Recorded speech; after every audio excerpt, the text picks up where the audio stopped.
mga guys, welcome back to my channel, Just Automotive mga guys. Honda CR-V issue mga guys, oil leak between engine at saka transmission, tapos sabay torque converter palit mga guys. Kasi mga guys, kanina pagbaba natin yung yung transmission, pagtanggal natin ng torque converter, sumama na po itong oil seal. Pansinin nyo mga guys ha, ano na po siya diretso diba? Kaya yung malakas na tagas mga guys na ATF dito, nalinis na natin kasi ginamitan natin ng ito ang ginagamit ko, brake cleaner. Yan. Ngayon mga guys, kung pansinin nyo po ulitin natin, itong oil seal po na dati maluwag na po ito. Pero ang tagas po, imbes na ito po kasi dapat po nakapirmi po dito sa kanyang bahay, lungga. Ang problema po maluwag, yan o. Pansin nyo po, nakapantay na o. Tanggalin natin. Na dapat po, ito na po umiikot. Umiikot na ng ganyan. Sir, hawakan mo ito. Dito ka. Yun. Ulitin natin mga guys ha, itong oil seal po kasi na na luma, ilagay mo dito sir. Yan, maluwag na po dito sa inner. Tapos itong itong bago, ito po yung inner o. Masikip ngayon, ibasok natin. Yun, lumagotok pa no. Tapos ito po mga guys, itong bago, hindi katulad nitong luma. Ulitin natin ha. Yan. Yung luma po, baliktarin natin diretso na siya kahit anong gulo po, diretso na po siya. Yun. Pero ilagay na natin yung bago. Mga guys, ito na yung bago. Kasi po, dalawa yung binili ni sir. Yung isa po sa crankshaft oil seal dun sa likod ng makina sa flywheel. Tapos sabi niya, Jess, sabay mo na rin yung Total mga guys, ang malakas na tagas po ATF.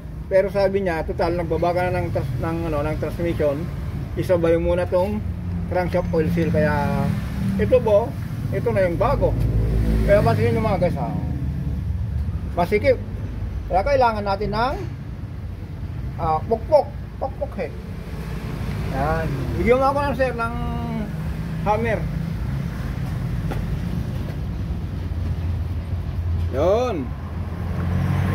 Ganito lang guys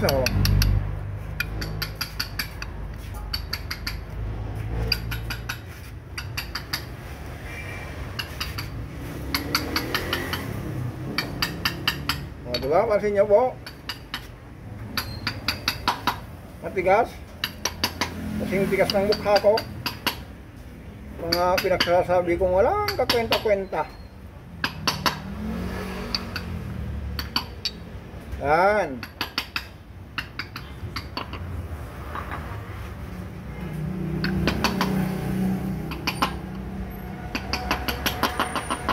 Yun. Ngayon mga guys, dahil po siya, lapat na, ito po yung luma, dito po siya, ibig sabihin po, naisipasok na natin. Dito natin, mayroon pa tayong ngayon, wala na po kayong pagbilin. Salpak po na natin mga guys. Ayan, nilagay na natin po itong torque converter.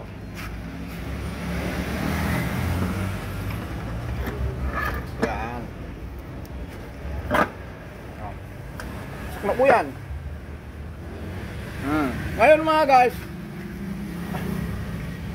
bago natin po yan, salpak po, meron po tayong pagbilin. Lagyan natin ito ng kasi po, baka lang mamaya salpak natin to, umurong ito, kakalang. Ito po, dapat po lagyan natin ng gis. Kung mapansin nyo po, mayroon pong dalawang gis dyan. Para po pagpasalpak natin, hindi po mahulog o kaya umatras. Okay, ganun lang mga guys. Yun. Naipasalpak na natin yan. Dahil yung isang oil seal po, naisalpak din na natin, ipinan na rin natin yung yan dyan ang galing. Ayun na, sa likod yan. Yan. Ngayon mga guys, ito ba magandang balita? Meron pa tayong ano rito, isosolve na patas. Ito rin. Kung ito boss, si RB. Yan. Ito boss, si RB rin. Valve cover gasket. Tapos, ang ano natin dito, target natin dito, i-overhaul natin itong steering pump kasi po ang lakas ng takas. Yung alternator niya mga guys, natuluan ng ng sabay, dalawa. Power steering fluid at saka oil. Yung ito, yung VTEC strainer. Dito po yun Yung o-ring po dito. Yung VTEC dito. Ano ba? Kaya ngayon ang gagawin natin mga guys, for the next video, kung umandar na itong dalawa. Kaya ito lang po. Ano ko na lang po dito, mix na lang ginawa natin. Transmission at saka engine, oil seal, at saka ito mga tagas sa valve cover gasket. Tapos sabay natin yung overhaul ng power steering. Okay. Sige. Tapos ito, abangan nyo po ito. Itong makina natin na galing Quezon, ano na po ito? Malapit ng mga guys. Ulitin natin, baka bukas ito nasalpak natin. Pero ulitin natin mga guys ito, i-overhaul natin to. Abangan nyo po ito sa susunod na upload natin kung paano magbuo, magtanggal at magbuo. Kasi po, bago natin po niyan, ito na po yung, sabi ko nga po, dito na po yung mga pyesa. Ito po yun. Ito yun. Tapos yung kadrado, ito po siya. Yan. Tapos yung isa mga guys, meron pa tayong rito, meron pa tayong itong repair kit naman ito para dito sa power steering. Yan. Isa-isa natin to, makikita nyo sa YouTube channel natin to. Sabi ko nga po himay-himayin natin. Ayun. Balikan uli natin yan. Ito, isasalpak na rin. Yan. Ulit-ulitin natin para yung mga baguhan ng mga mekaniko matuto.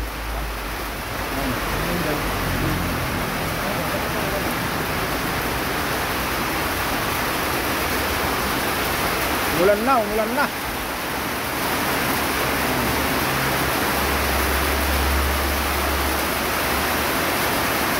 Ayan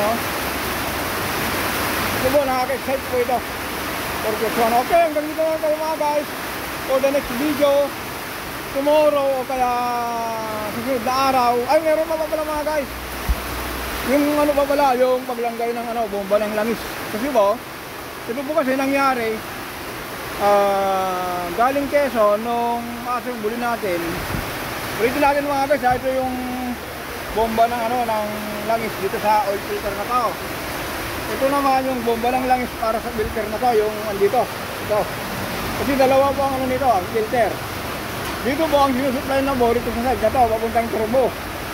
Ito naman po, ang sinusupply yung filter na yan, yung bomba, ito po, kita nyo po yan. Aakit naman po para sa cylinder head. Tapos yung dulo po niyan sa sigunyal. Yan. Tandaan nyo po ang filter po ng 4GX1 po, dalawa, primary, secondary. Yung primary po, yun po yung main. Dito po sa ito yung may oil cooler. Ito, oil cooler. Yan. Tapos yung secondary po, ang supply niya po, cylinder head.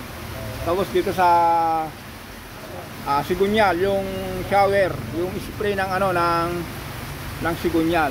Okay mga guys, ulitin natin. Marami na tayo rito, marami na tayong upload dito sa isusunod na to kung yung simulan umpisa natin to na may na-upload tayo rito. Okay?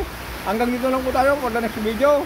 Abangan nyo po yung pag-overhaul ng power steering ng ito, CRB. Okay, bye-bye.